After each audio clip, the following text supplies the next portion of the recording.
Hello, F-Hop Kids, F-Hop Social, tudo bem? André aqui, mais um vídeo.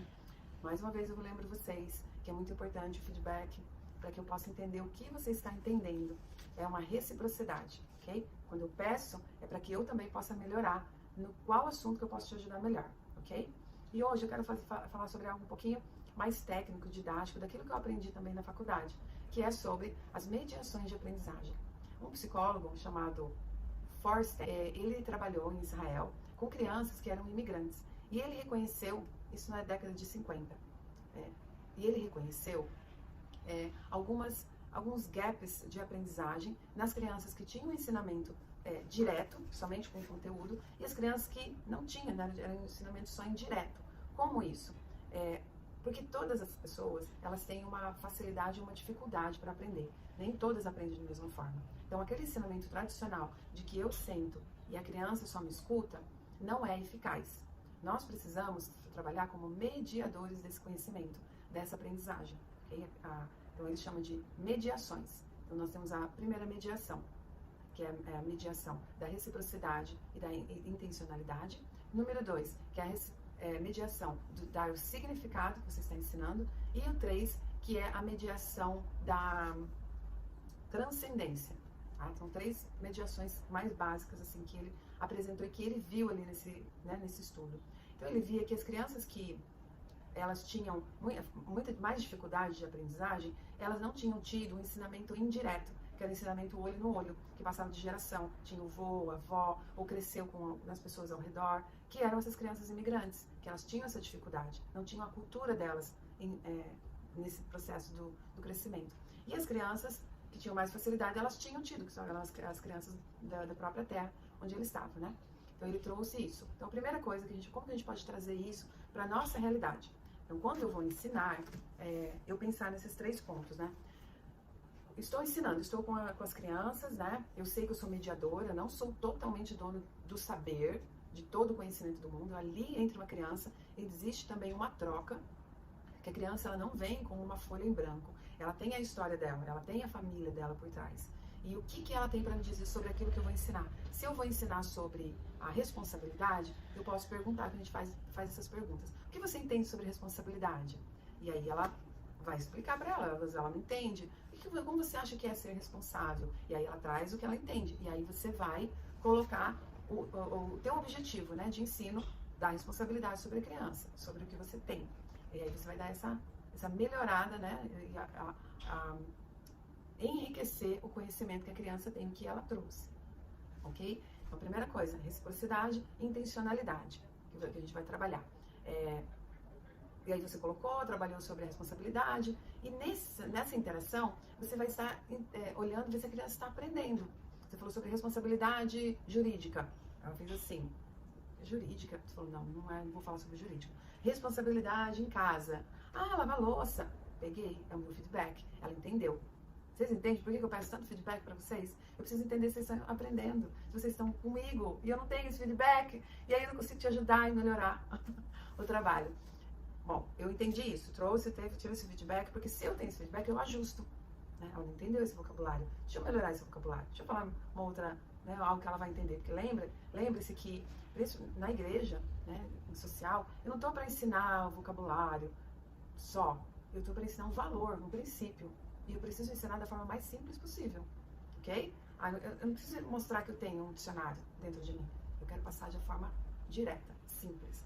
Então esse é o primeiro ponto que esse psicólogo ele trouxe como mediação de aprendizagem. O segundo ponto é trazer significado que eu estou ensinando. Então, por exemplo, eu quero ensinar sobre responsabilidade, mas o que a criança, por que ela vai aprender isso? Para quê? O que vai fazer na vida dela? Que mudança? Tá? Sabia que as pessoas responsáveis, elas aprendem mais, elas se dão melhor na vida? Sabia que a responsabilidade no dia a dia, a responsabilidade de você arrumar a sua cama, sabia que ela te ajuda também com atividades da escola a aprender mais? E aí você vai trazendo isso, né? Por exemplo, teve uma das aulas, trouxe o ensinamento, ele trouxe o exemplo de leitura de livros. Então ele fala assim, crianças, meninos, no ensino médio, quando eu dei aula para ensino médio, maravilha, tem muita coisa para falar. E aí eu falava assim, olha, gente, vocês têm que ler isso aqui para passar na prova, tá? Então leia isso aqui que vai ter prova sobre isso. Significado, tá me motivando em nada isso aí. Tá, vou passar na prova. Vou lendo.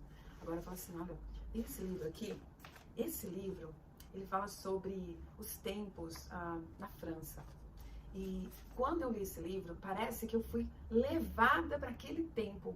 E eu vi até, esse autor, ele descreveu até os paralelepípedos na rua, as roupas que as pessoas vestiam, a comida, como eles chegavam nos lugares. Parece que eu fui transportada para aquele tempo. Eu aprendi muito sobre a vida na França. Né? E aí você vai, eu estou dando para ela um significado por que ela quer aprender. Então, vou falar sobre o significado, motivar a pessoa da responsabilidade, vou motivar sobre uma história bíblica. Você fala sobre algo que tem a ver ali com o que vai motivar, sabe? Quando eles falam, tem um estudo sobre você dar uma recompensa, né? E tem alguns estudos que são contra isso. Aí eu fico no equilíbrio, porque se eu não tiver recompensa, também não ver uma recompensa, para que eu vou fazer, né? Eu trabalho, amo meu trabalho, mas é porque eu também vou receber no final do mês. Eu vou ter algo bom daquilo. Então, às vezes, uma recompensa que tem a ver com o que a criança vai aprender. Não uma recompensa, vai ganhar chocolate. O que tem a ver o chocolate com a responsabilidade? Né? Então, você vai trabalhar isso de uma forma que a criança, né, o pré-adolescente, ele entenda que vai ser bom para ele aprender sobre aquilo. Né? No final, nós vamos ter uma dinâmica, a gente vai jogar bola sobre isso, se você aprender, eu te explicando, o que você entender agora vai te ajudar no jogo depois, sabe? Então, vamos pensando sobre isso. Então, esse é o segundo ponto que ele trouxe como mediação. O terceiro ponto foi a transcendência. Transcendência é o que eu transfiro para o meu mundo sobre esse ensinamento que eu recebi.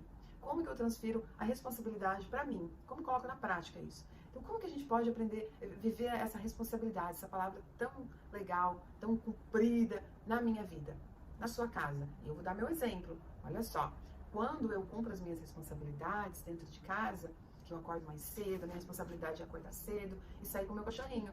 Se eu não cumpro essa minha responsabilidade, sabe o que acontece? Eu vou ter que limpar xixi e cocô dele lá dentro de casa, porque eu não cumpri minha responsabilidade. Se eu não cumpro a minha responsabilidade de falar a verdade, as pessoas não vão acreditar em mim. E você? Se você não cumprir a sua responsabilidade na escola, ou em casa, ou com seus amigos, o que pode acontecer? Aqui, olha, se eu estando aqui com vocês, se eu não venho, vocês vão ficar sem pessoas, talvez não tenha, talvez eu vou deixar a vida do meu colega mais pesada, porque ele vai ter que vir, né, vários domingos seguidos, vários sábados seguidos. Então, eu dei uma transcendência a isso.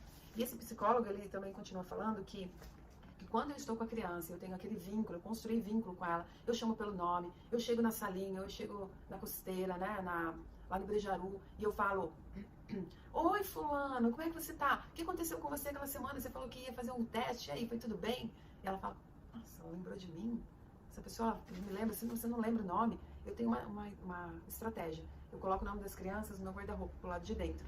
E aí toda vez que eu abro o guarda-roupa, eu olho o nome deles. E aí eu olho e memorizo, vem à memória o rostinho deles. Eu não consigo fazer isso com todos. Mas os que eu trabalho no social, eu fiz questão de fazer, que são as crianças com vulnerabilidade, que elas são invisíveis, geralmente na escola, ou elas só são visíveis quando elas fazem coisa errada. Então eu faço questão de gravar o nome das crianças mais vulneráveis. Então ele fala aqui, se eu estou trabalhando com essa criança, formei o vínculo, se eu não estou preparada para apontar algo que é da força dela, o positivo, eu não vou apontar o negativo. Se eu for chamar a atenção de uma criança por algo que ela está falhando, eu só tenho esse direito se eu apontei algo positivo sobre ela, uma força que ela tem. E não é uma força do que ela é. Ai, que lindo o seu cabelo, que lindo a sua roupa. Que linda a roupa que você escolheu hoje. Você teve um bom gosto, veio do seu cérebro, né? Olha, foi muito legal, se você for falar sobre a aparência, tá? Que lindo o jeito que você colocou o seu cabelo. Ou, eu gostei do jeito que você se esforçou nessa atividade. Parabéns, você se esforçou. Cada vez que você se esforçar, você vai conseguir ser melhor. Melhor do que você era ontem, não do que seu amigo. Não comparar um amigo com o outro, né? Tem uns detalhes que é mais profundo aí, posso falar depois como motivação, mas não é o caso agora. Então, o que ele traz, eu acho que ele é muito rico para a gente trazer nos nossos ensinamentos do dia a dia, tá? Então, tem muita coisa para falar aqui ainda, né? Ele ainda tem, assim, 12 características da mediação, que eu posso colocar aqui como material extra para vocês, e você pode se aprofundar mais nessa, é uma matéria, né? Um conteúdo da psicopedagogia, do curso que eu fiz com graduação. Foi muito rico, e eu uso, assim, hoje até sem pensar. estou dando aula, estou ensinando, eu olho cada criança diferente, ajusto a forma como eu trabalho. Isso ficou assim natural na hora que eu estou trabalhando. Claro que existe também os pontos de emoção, né, que a gente pode também trabalhar sobre isso. Quando eu, né, educadora, eu estou muito nervosa, eu passei por uma emoção muito forte, eu cheguei já estressada, tudo isso também eu preciso respirar. Eu preciso respirar e entender se esse é o momento ou não. Então, como feedback, o que eu gostaria é que você pudesse passar para mim, se você entendeu essas mediações, e como que você aplicaria isso? De uma forma bem simples. Reciprocidade e intencionalidade, né? Como que eu trago esse assunto, esse conteúdo usando essa mediação. O intencionalidade, né? O 2, o significado, o que eu estou dando de significado para esse meu aluno, e a transcendência, como eu transfiro isso para o mundo, na prática para ele, ok? Espero que eu tenha sido o mais claro possível e estou aberta para você me mandar no direct o seu feedback, ok? Bye bye, equipe!